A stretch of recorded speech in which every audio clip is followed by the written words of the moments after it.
Thomson ಅವರ plum pudding model.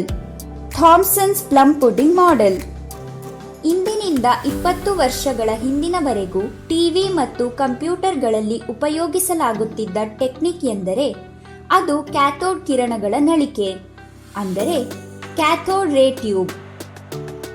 ವಿಸ್ಮಯಕಾರಿ ಸಂಗತಿಯೆಂದರೆ ಸುಮಾರು 150 ವರ್ಷಗಳ ಹಿಂದೆ ಈ ಕೊಳವೆಯ ಸಹಾಯದಿಂದಲೇ ವಸ್ತುವಿನ ಅತ್ಯಂತ ಚಿಕ್ಕ ಭಾಗವಾದ ಪರಮಾಣುವು ಅವಿಭಾಜ್ಯವಲ್ಲ ಎಂದು ವಿಜ್ಞಾನಿಗಳು ತಿಳಿದುಕೊಂಡರು.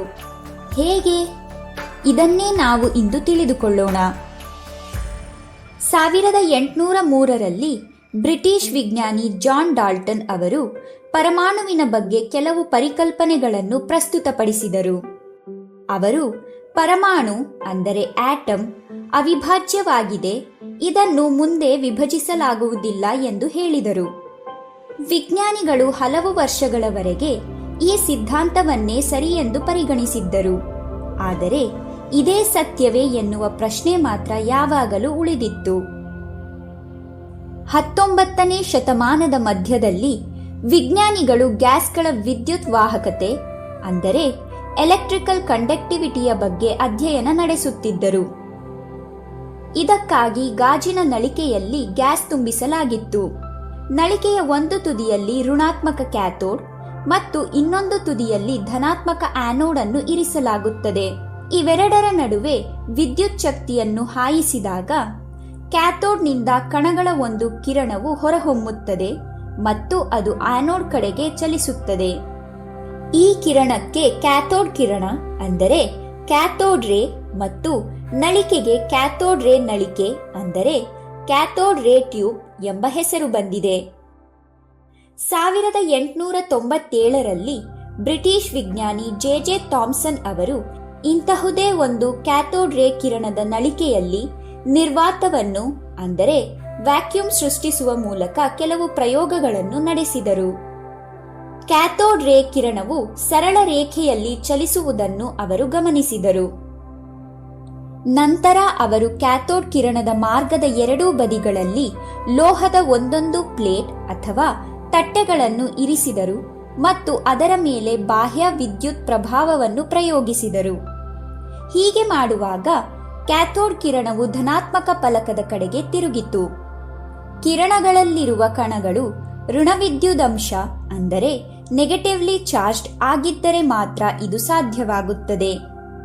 ಥಾಮ್ಸನ್ ಅದೇ ಪ್ರಯೋಗವನ್ನು ಮತ್ತೆ ಮತ್ತೆ ಪುನರಾವರ್ತಿಸಿದರು.